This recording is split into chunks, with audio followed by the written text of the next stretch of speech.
The files of some magistrates have been analyzed today at the end of the Judicial Council. The head of state, His Excellency Paul Biya, President 2020, presided over by the head of state, President Paul Biya. The creation of a common law seat has also been looked into to address some of the frustrations of Cameroonians. Details in this newscast. On our health page, a cholera vaccination campaign continues today, but some perceive it to be a COVID-19 vaccine. Crystal Asexuele will be clearing the air surrounding these misconceptions, and former Minister of the Southwest Region, John Ebongole, has been laid to rest in his Southwest residence on August 8, 2020. And those are top stories. Good evening, ladies and gentlemen. Thanks for joining the English newscast at 6 p.m. on Spectrum Television. I am Josephine Bindzi. The head of state and president of the Higher Judicial Council has challenged members of the body to uphold the integrity of the judiciary. President Paul Biya was speaking as he chaired this session at the Unity Palace this afternoon. Peter Nsosier tells us that the magistrates are keeping their fingers crossed over resolutions that will emerge from this council. The head of state, His Excellency Paul Biya, President of the Higher Judicial Council, has praised the justice system for being an active component in Cameroon's democracy. Chairing the council Monday in Yaoundé, he made it clear that the creation of the common law bench at the Supreme Court will further enrich the judicial system and wipe out frustrations of English-speaking Cameroonians following the recruitment of English personnel in courts in the Northwest and Southwest regions. The 16-man council, comprising substantive and alternate members, amongst them the Minister of State, Minister of Justice and Keeper of the Seals, as well as Secretary General of the Council, took an oath before proceedings. Before the President of the Higher Judicial Council, they have vowed to maintain their integrity and rectitude within the dictates of their conscience and uphold the independence of the country's judicial system. The files of magistrates have been duly scrutinized, at the end of which those found worthy will be promoted and sanctions will be meted to unscrupulous officials. The files concerning the integration of pupil magistrates from the Advanced School of Administration and Magistracy (ENAM) to the Judicial Corps has also been examined. The outcome of this council, which holds after the last in 2017, is highly awaited by magistrates, lawyers and other actors of the judiciary. Professor Elvis Golingole has wiped off speculations of the CPDM that the CPDM will collapse after President Paul Biya, the coordinator of the CPDM Academy and former minister, has expressed optimism that the party remains a strong democratic entity in the country's political landscape. Cease to exist after President Biya. Keep forgetting that President Biya himself, who created the party and who is the architect and the inspiration of this party, has never claimed ownership or proprietorship of the party. Because first, it's not in his political vision and his political philosophy. He's never done that. He has always declared and expressed the fact that the party belongs to the people. It is the property, it is the patrimony of the people of Cameroon, who are its militants, because it is an association. And so he is always, in his declarations, in his discourse, in the way the party is organized, made it known that let the party be the people's party, is the people thing, and let the party be run according to the will, the desires of its militants, who are citizens and the people of Cameroon. And so those who think that because he has been there, as your question says, yes, therefore it is his thing and he is the proprietor and it's his business, I think it's a misreading. It's an unfortunate misreading, because it is contrary to his declarations, it is contrary to his discourse, it is contrary to his political vision, and it is contrary to the way the CPDM sees him. The CPDM sees him as their champion. The CPDM sees President Biya as their champion, their inspiration, their founding president, their national president, and as far as the party is concerned, he is their man, and they have a lot to gain from him. If the day comes as any human being when he may decide, or the party may decide, that they will have to do with someone else, which is the case with many political parties in the world.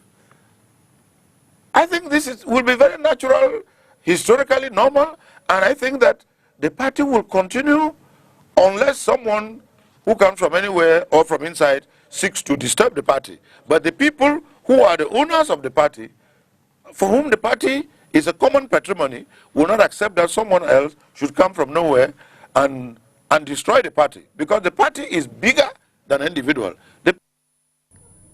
The announcement of Ivorian President Alassane Ouattara to contest for a third presidential term has sparked waves of controversies throughout the African continent. Our newsroom went to the streets to find out Cameroonians' points of view on this as they expressed themselves on Gilbert Mangem's microphone.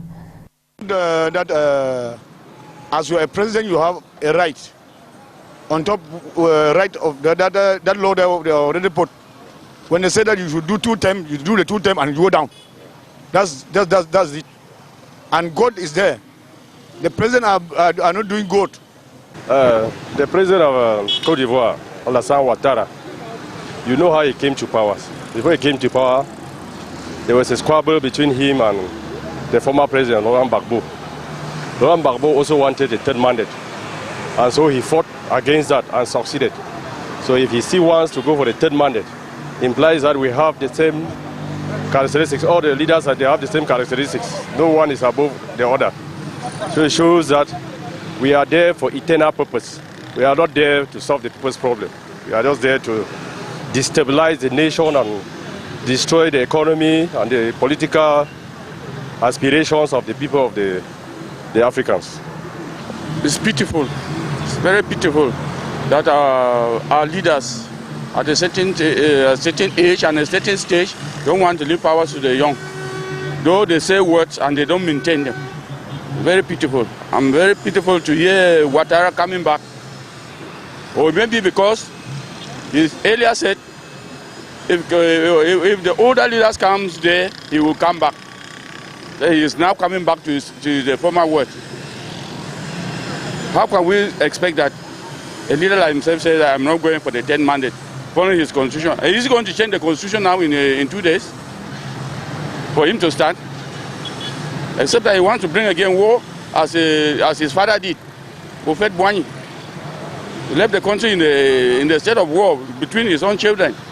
That's what Ouattara wants to maintain again. Change their system, because going with the same president 1 year, 2 years, 3 years, 4 years is not good. If all African presidents could make a system in which maximum 1 mandate you stop will be good. Let another person come and let's see changes. And let's move over to the Southwest region. Members of the National Youth Council in the Southwest region of Cameroon have begun a sensitization campaign urging parents to send their children to school for the upcoming academic year. The exercise will target parents and children in rural and urban areas. Peter Nsusie has details. The education sector in the Southwest region has suffered enormous mishaps since 2016, which has kept children away from school. The situation, triggered by the ongoing socio-political crisis in the Northwest and Southwest regions, has been made worse with the advent of COVID-19.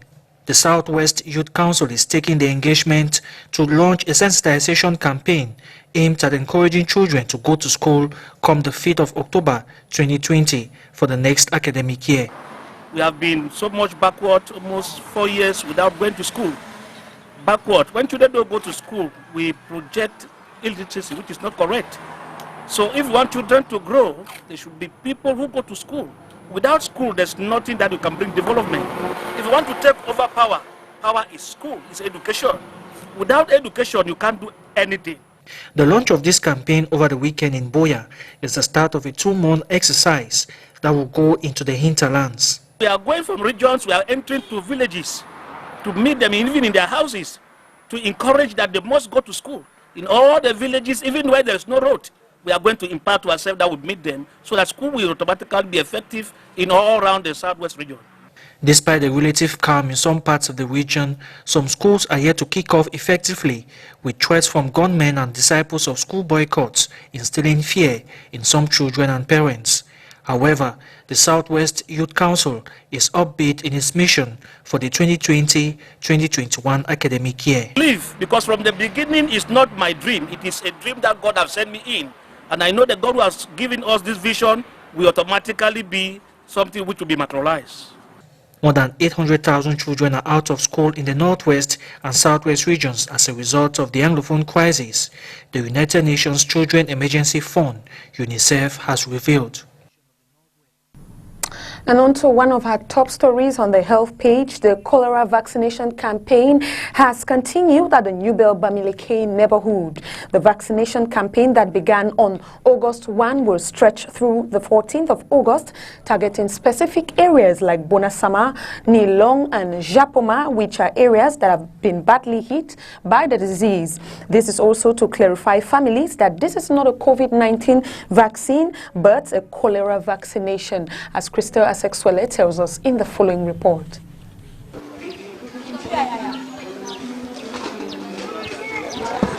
For 3 days now, these vaccination agents are touring the homes of the 3 district health of the New Bell Bamileke neighborhood. It is, however, with restraint that they are welcomed. Nearly 45% of the people met are resistant to taking the vaccine against cholera. Comme le corona est plein maintenant dehors, tout le monde se dit que c'est le vaccin contre le corona. Most people think it's a vaccine for the coronavirus. Parents tell their children not to take these vaccines, and some even go as far as chase us with machetes. Some even go to their neighbors telling them not to take the vaccine. On a déjà donné le vaccin aux voisins. Il quitte de chez lui, il traverse pour venir dire aux voisins de ne pas boire ce vaccin. The fear to be administered a vaccine against COVID-19 coupled with the lack of communications are the origin of these behaviors. Ça a été brusque. Vous voyez? Donc, de mercredi, l'annonce. The campaign was abrupt. The announcement was made on Wednesday and on Thursday. We were on the field, not even having the time to inform the quarter heads. It was really abrupt and precipitated. Ça a été un peu vraiment précipité. Vous avez compris, non? Mais sur le However, the New Bell Health District in the Douala 2 municipality of Douala, along with those of Nilong, Japoma and Bonasama, are the areas most affected by cholera in the littoral region, a region which has more than 790 cases and 44 deaths and is at the top national ranking as far as cholera is concerned. A blue card is given to the individual after taking an oral vaccine. This will be presented by the letter during the second passage of the agents. The health personnel deployed on August 10, 2020 at New Bell take time to clarify that this vaccine does not prevent compliance with hygiene and sanitation rules. This vaccination campaign will end on August 14, 2020, and the adopted strategy is door-to-door and fixed post in district hospitals. Taxi drivers and commercial bike riders who ply the Bonaberry-Rond-Point stretch of road say the bad state of the roads newly tarred poses a lot of difficulties. John Paul Sama visited some of these places and put together the following report for the 6 p.m. news. The journey from Rond-Point Deido to Bonaberry looks nice and easy on the eye from the roundabout right up to a certain point. The veritable nightmare begins at Mosquetanko, where the just rehabilitated roundabout is posing an enormous headache for road users with potholes around it. Passing through Nouvelle Route to Rai, it is even more tedious at this busy spot where taxi drivers and bike riders say passing here is very difficult with the bad state of the roads and even worse when it rains.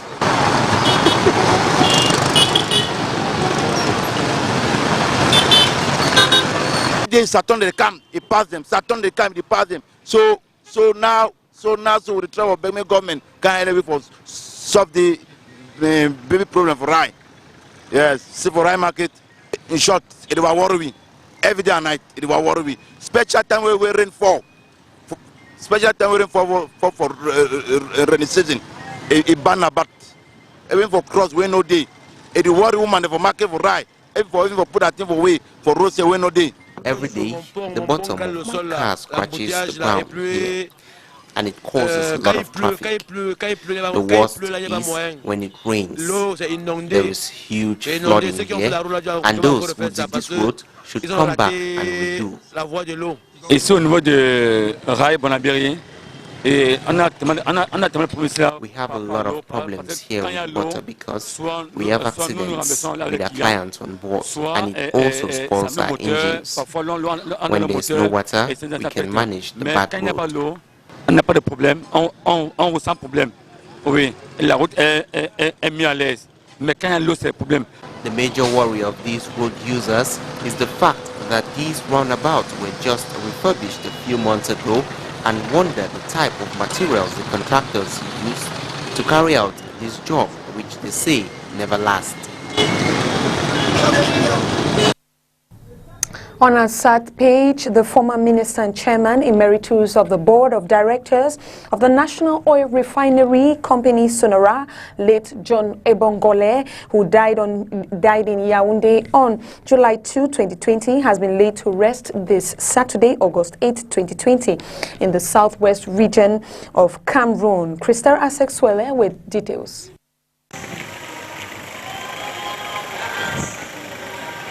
The chapel of the Presbyterian Church of Kumba in the southwest region of Cameroon hosted the funeral service of late John Ebongole, former minister and former board chair of the National Oil Refinery Company Sonora. Posthumously decorated as commander of the Cameroon Order of Valor by the personal representative of the head of state, Bena Okalai Bilai, governor of the southwest region of Cameroon, it was retained during testimonies that the deceased has managed to mark the spirits of several generations.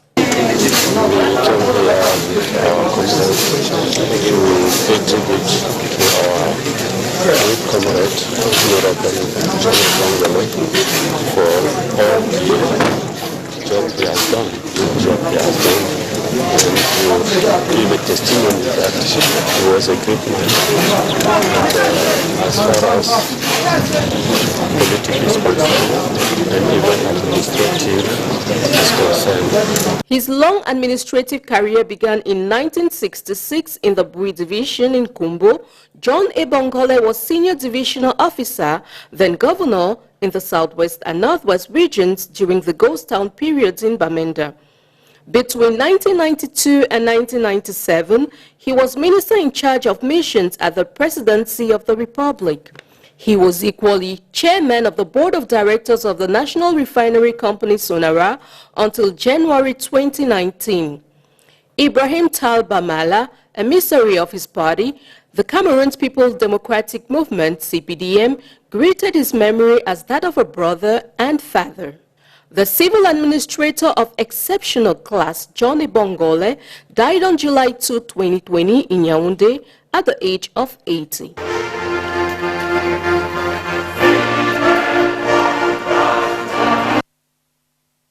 So rest in perfect peace. On our international page, in early August, thousands of parents, educators, students, and the community members took to the streets in over 25 U.S. states to call for safe and equitable schools. The protest, organized as a National Day of Resistance, were called to raise concerns that schools reopening will be a risk factor. This issue has become political, with pressure growing from the White House and many state governors to reopen schools. Details with the VOA. Thousands of parents, educators, students, and community members marched in the streets of Manhattan in early August to demand safe and equitable schools. We lost a coworker to COVID in April, and we do not want any more teachers gone this fall. We need 100% remote schooling in the fall to keep everyone safe. In New York, like many states, schools will reopen based on regional conditions. In New York City itself, students will be in classes for only up to 3 days a week. Here's the deal. For the vast majority of kids in the vast majority of schools, you'll be going to school, to the classroom, either 2 days a week or 3 days a week, depending on the week. Again, certain other schools will have exceptional dynamics. We can talk about that as well. If there is a confirmed case of COVID-19 in a school, the whole class will be quarantined for 2 weeks. If there are 2 positive cases in 2 different classes, the whole school will be quarantined. But for many teachers at the protest, sending children and educators back to the classroom is premature. They point out that some 1.5 million teachers, or 1 in 4, have pre-existing conditions, which makes them more vulnerable if they contract the coronavirus. Our schools have already been overcrowded without proper ventilation or facilities, and they want to send us back even though cases are increasing nationwide, and there's no plan in place, and with budget cuts, no way. This is my playground. I miss being on it. The school that 5th grader Lawrence was attending has been closed since March, but he hopes to be back in the classroom soon. He's mindful of the pandemic, but dreams of playing with his friends and taking his favorite classes in person and not online. I miss my friends, I miss my teachers, and I want to come back to school. I think that the reopening plan is a sham because schools are going to be underfunded, under-resourced, and we will not have the classes that we need or the teachers that we need. 16-year-old Meryl Musum says her classmates share her opinion. New York City mayoral candidate Diane Morales supports that view. I am a former special education teacher, I am a former foster care social worker, and I am the parent of 2 young people with IEPs. And that is why I believe in and support teachers and students in the plan to not go back to school until schools are safe. Despite the National Day of Protest, schools in Georgia, Mississippi, and other states are reopening, though some cases of coronavirus have emerged among students and school employees. For Nina Vishnova in New York, Anna Rice, VOA News.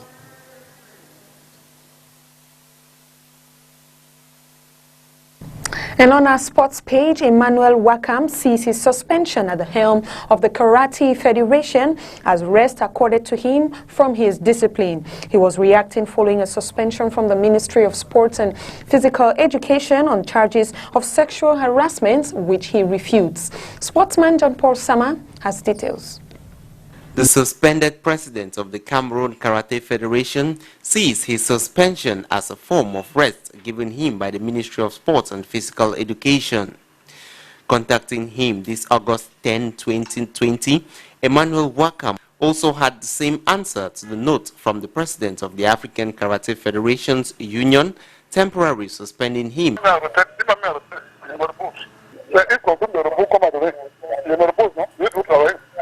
This comes following rumors of sexual harassment and disappearances of bonuses at the Feka Karate.